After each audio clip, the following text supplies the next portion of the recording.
Before the NBA season gets any further ahead, I wanted to make a video outlining my prediction for where I think the teams will fall as far as seeds by the end of the season. I actually wrote these predictions before the first game. I just didn't turn it into a video, so I don't know, maybe some of this has changed a little bit since the first couple of games, but I think it's still all pretty relevant. So let's get into this. This is my predictions on how the seeding will happen in the Eastern Conference, and I will make another video about the Western Conference. Let's get into this.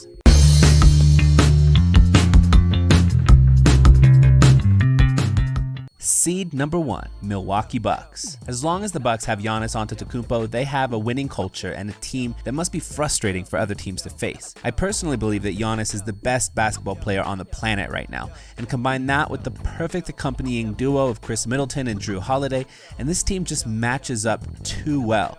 They know exactly what it takes to win, and I think this year they will show us all season long why it was that they were the champion just 2 years ago. Giannis is also the type of player that's just constantly improving. Year to year, he improves on some of his weaknesses and turns his strengths into bigger strengths. I've said this now for 4 years in a row, and only once was I correct, but I think the Bucks are going to win the NBA championship this year. Seed number 2, Philadelphia 76ers. I think the 76ers will have some ups and downs this season, but I think they will eventually figure it all out and get into a groove leading into the playoffs. Joel Embiid is a perennial MVP candidate and has a good shot at the MVP this year, especially since he's almost won it so many times in a row now. If his team does well, the narrative is definitely on his side. Even if Giannis or Jokic were to kind of deserve it more, I think Embiid would probably still get it this year if it was at least somewhat close between those three. Tyrese Maxey is a flash of lightning. He's ridiculously fun to watch, and he's coming into his own as a borderline all-star type of player. He's exactly what the 76ers need. James Harden is the X factor here. He's hard to predict. If he focuses himself as the facilitator, who defenses also have to keep an eye on for his scoring, that's perfect. If he becomes his ball-dominant version of himself, then it'll hurt the team. It can be hard to know exactly what version is coming, so we'll have to see. Overall, I think the 76ers will pull off a really good season this year and make it all the way to the Eastern Conference Finals. Seed number 3, Miami Heat. While the competition in the Eastern Conference has been steadily improving, I still think the Heat have it in them to be near the top of the conference this year. The reliable known factors of Butler and Bam Adebayo is at the root of the reason for this for me. The unknown factors of Kyle Lowry and Victor Oladipo is part of what I'm most excited to see, whether it works or not. Lowry could be exactly what the Heat need and be an absolute perfect fit, or it could be the exact opposite. Both scenarios seem equally plausible. And whether Oladipo will be able to be a solid role player or something more significant is something else that's kind of hard to say, but it's going to be really fun to find out. Tyler Hero is the other interesting piece here, but as much hype as he has had on and off throughout his short career, I see him more as kind of a Jordan Clarkson type of player than anything else, but I still think they got it in them to get the 3rd seed. Seed number 4, Boston Celtics. Now I know they've started off quite well. My prediction was that they're not going to start off quite well, that there's going to be a little bit of a rocky start. There was last year, and then they kind of got used to the coach, and I kind of thought that might happen again now that they have to get reused to another coach, but they seem to be doing quite well off the start. The Time Lord needs some time to get back, and they have to figure out how this is all going to work with their new coach and how that's all going to work. So we'll see exactly what will happen. But Jason Tatum and Jaylen Brown are perhaps maybe the first or the second best wing combination in the NBA today. The only ones who I think would rival that would be Kawhi and PG if those two can actually stay on the court. So that by itself makes them a contender. And they do have a deep team. They do have a lot going for them. They have good offense. They have good defense. I could see why people are putting them high up on the list. But for me, I have them currently ranked as the 4th seed. Seed number 5, Cleveland Cavaliers. This is going to be one of my favorite teams to watch this season. The addition of Mitchell to an already quite intriguing cast of players makes for something very interesting. I fully expect Evan Mobley to make a big jump this season, as a lot of excellent rookies do into their 2nd year. I think Mobley is going to be one of the best bigs in the NBA in a couple years' time, and this year I think we'll really begin to see what that's going to look like. The Darius Garland and Donovan Mitchell backcourt on the offensive side of the ball is crazy.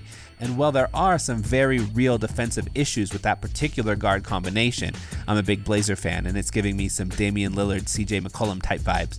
The fact that they are backed up down low by Mobley and Jarrett Allen should help cover those potential liabilities to a significant degree.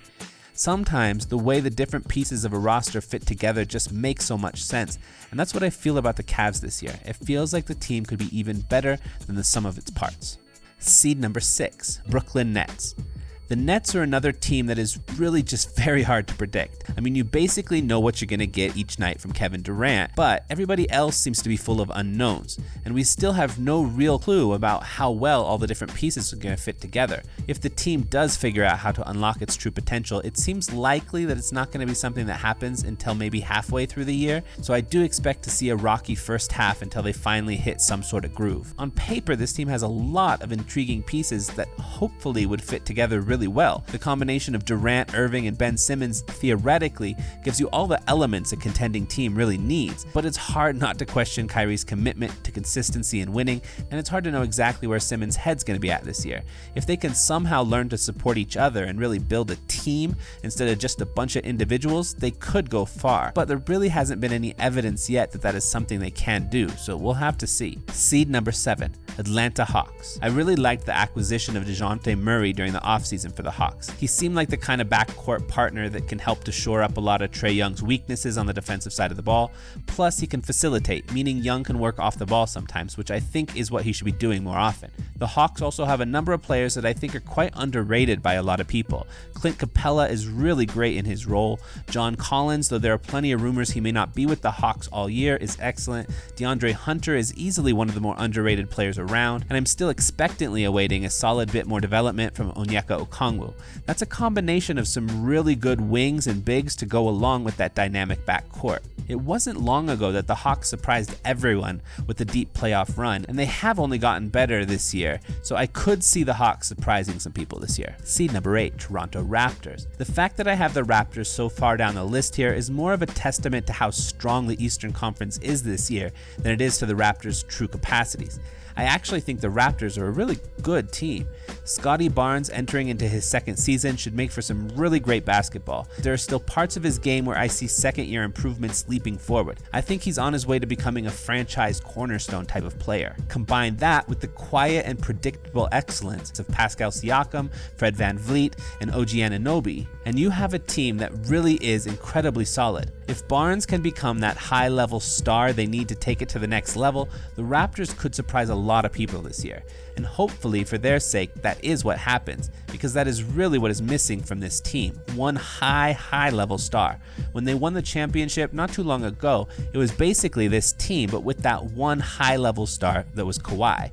If Barnes can take on that Kawhi type of role, the Raptors could claw their way back into contention soon. Seed number 9, Chicago Bulls. The Bulls started off the season last year incredibly hot, but after cooling off so significantly in the rest of the year, it makes it hard for me to see how they can hit that kind of heat again this year.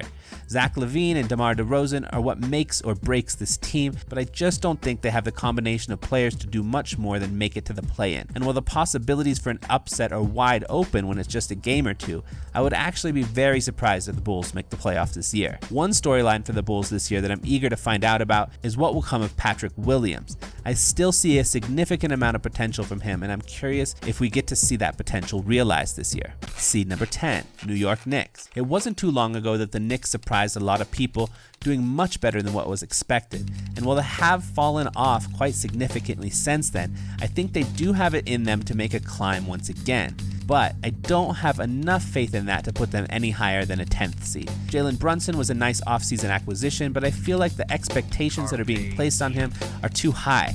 He's a good player, but he doesn't have a Luka Doncic next to him anymore. RJ Barrett has gone from overhyped to underappreciated in his short career, and I think he'll emerge even more into his full form this year, which is something that should be fun to witness. Julius Randle is still smack dab in the middle of his prime, and though last year was underwhelming for him, he still has it in him to be the player he was 2 years ago. Round all that out with players like Derrick Rose, Obi Toppin, Emmanuel Quickley, Cam Reddish, Mitchell Robinson, Evan Fournier, and you really do have a pretty solid cast of players on this Knicks team. It's a deep roster. The problem is they just don't have the guy that they so desperately need, and that I think they're hoping Brunson will be, but I don't see him in that role.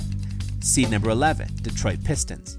The Pistons are one of the teams I'm most excited to watch this year, and that mostly has to do with Cade Cunningham. I still think he has the potential to become one of the best players in the NBA year in and year out once he fully hits his stride. If Jaden Ivey can emerge quicker than expected, I think the Pistons actually even have a chance to claw their way to a play-in game this year.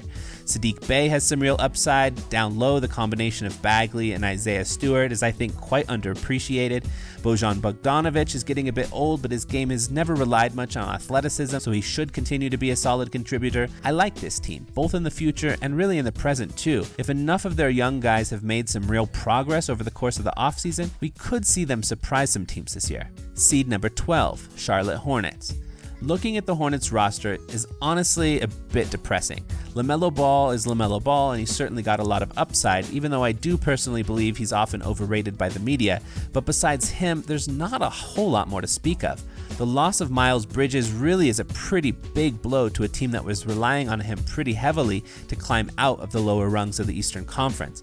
The $30 million man, Gordon Hayward, is just 1 year older, and I don't see him being too much of a difference maker.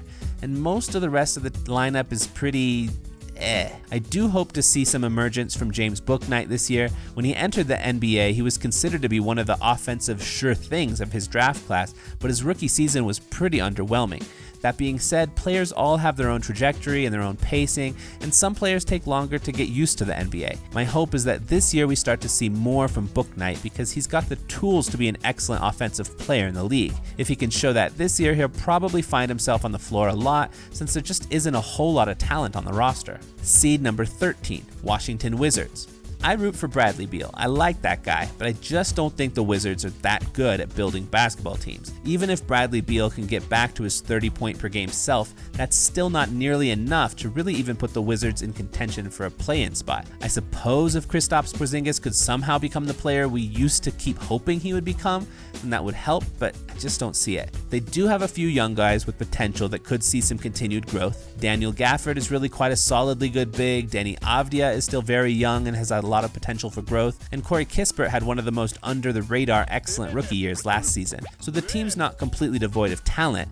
They have some nice players here and there, but it's just not nearly enough. Seed number 14, Indiana Pacers. Up to this point, I personally don't think most of the teams mentioned here are in full-on tank mode.